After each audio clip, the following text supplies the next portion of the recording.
Hi everyone, welcome to another tutorial on Easy Empire State Immersive Experiences. Today we're going to be creating a panorama tour. The panorama tour is a linked series of panoramic images so that you can conduct a virtual tour through an area. You can also put in hotspots that will let you link to content both in and outside of Easy, such as documents, websites, videos, audio, and still images that highlight areas of interest. You need to be logged in order to do this, so I'm already logged in here. So we're going to go to the Create menu, and we're going to choose Panorama Tour. Now this is the Panorama Tour menu. First we need to give this a title. Let's call this Test Scene 1, just to make sure we have a unique title for it. And now we need to select a scene to start. It's a very good practice to add your panoramas to Easy before you create a tour. You need to upload them as individual images first, and then you'll be able to select them here. And also you're going to want to add all of your scenes right now in the beginning of your tour, as opposed to near the end, because it makes building it a whole lot easier when you add everything in the beginning. It also helps quite a bit to plan out your tour. When I create tours, I'll take a piece of paper and I will map out physically the links that I want between the different scenes on the sheet of paper, so then I'll know exactly how things are going to go when I build these. If you've taken steps like that, it will go a lot easier to build your panoramas. So we're going to need to select a scene to start with, and we're going to do a tour of Delaware Park right now.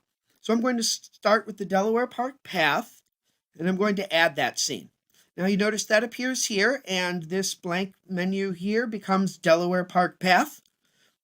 We're going to add some more images right now, like I said, so we can put the links into them right away. So we're going to link to Shakespeare Hill Bottom. We're going to select that. We're going to add that scene. And it's going to change to Shakespeare Hill Bottom. And then we're also going to add Shakespeare Hill Top. And that'll give us a nice little 3-scene tour.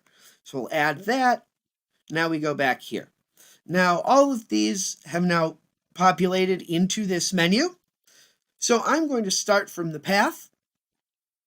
And this is the path with the initial orientation. If you notice when I click to drag, that these boxes over here populate with values, and a circle appears around where I clicked. So those are the yaw and the pitch, or the XY coordinates of exactly where that hotspot is going to go. And that will appear wherever you last clicked the image. It might get a little confusing as you drag around, but as long as you remember to click where you want to make a hotspot right before making the hotspot, you'll be good to go. So we're going to add a hotspot that has just some text to it. This is test text. We'll put that there, and let's say we want it here. So we're going to click there. We're going to see hotspot type. We want to keep it on text. We're going to add that hotspot. You'll notice this appears here, and when you mouse over it, you get the text that we put in the mouse over box up here. The mouse over text is how you will label your hotspots, and sometimes they will pop up like this, and you'll also use those as labels for your different linking hotspots. So, linking hotspots, we're going to connect this path to the bottom of Shakespeare Hill, which is over here. So, I'm going to start by filling this out, and this is going to be to Shakespeare Hill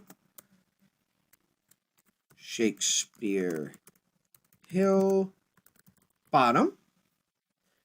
And I'm going to make that another panorama scene. Now you notice these linkable scenes appear when I choose another panorama scene.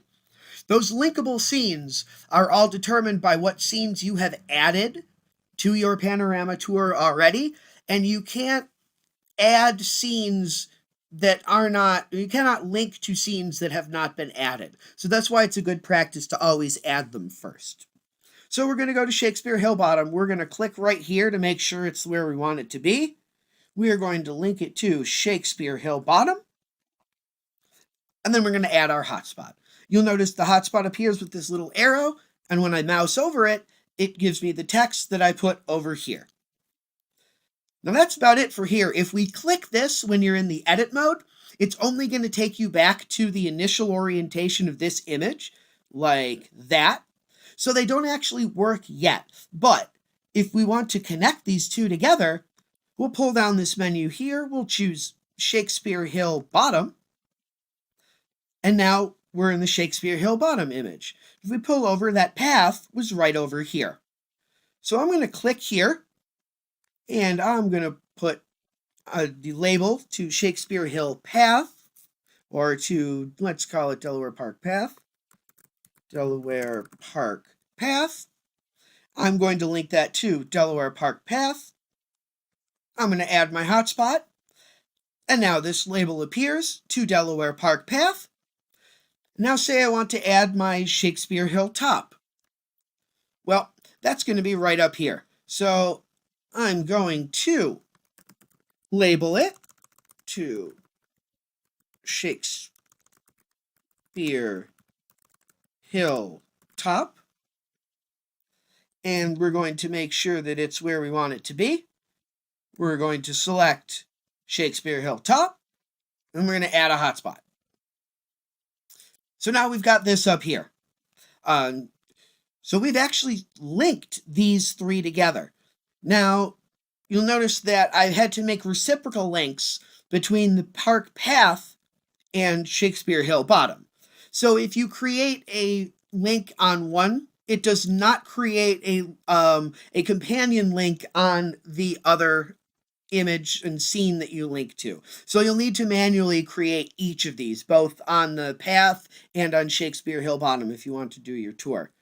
So let's say we want to do our Shakespeare Hill Top. We want to go up here now, and we want to make sure that we can get down to the bottom. Let's rotate around, and the bottom was right over here. We'll put that in there. We'll fill this in to Shakespeare Hill Bottom. We'll have it Shakespeare Hill Bottom, and then we'll add a hotspot, and it appears there. And it's really that easy to link everything together. That's why it really behooves you to plan it out beforehand. If it's all planned out, then it's just a matter of putting hotspots where you want them. Because if you make a mistake, you need to delete the scene and re-add it. So it's kind of a tedious process. So if you have everything linked out beforehand and you go into it with an exact knowledge of what's going to be linked to what, then it works really well. So we could also add different content here. Let's say we wanted to put information over here. And let's put information there.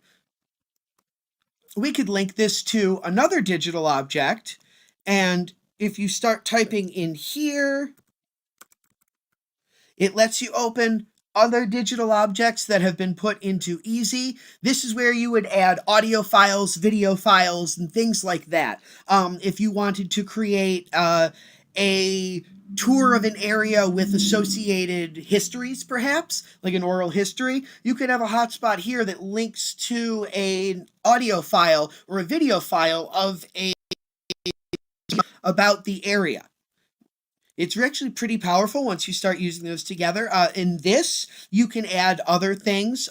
It doesn't have to be panorama scene, but this will also let you add the panorama scenes too, and be a little bit easier. Or you can link to an external URL, and you'll just put that in here. If I wanted this to go to the page about Shakespeare in the Park, because they traditionally are right here every year, then I could put that into here, and on click it would link me to, when I clicked it, it would take me out of Easy into the Shakespeare Park's website, and then I could learn a little bit about those. So you can really link a lot of different things together through this. It just really helps if you plan it out in the first place. So once we've got these, so we've got all three of these linked together, come down to the bottom here, and then you can move on to the next step. This is where your collections would be. If you have a specific collection that this belongs in, you would add it here. We don't have any of those at the moment, so we're going to skip that and move on to the next step. The attached files, allows you to upload a single image to be used as a preview or like a landing page for your tour. If you don't put anything in here, the landing page will be the very first image of your tour. It'll show that when you search it. It'll be the thumbnail, will be the very first image of your tour. Or you can create a custom image that you would upload here. Once you're done with that, we can save our metadata.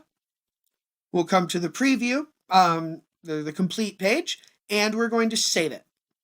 Once it's saved, you'll actually get a preview of your scene here. And it has been created. It is in your database. It is on Easy now. It isn't published yet, but it is on here.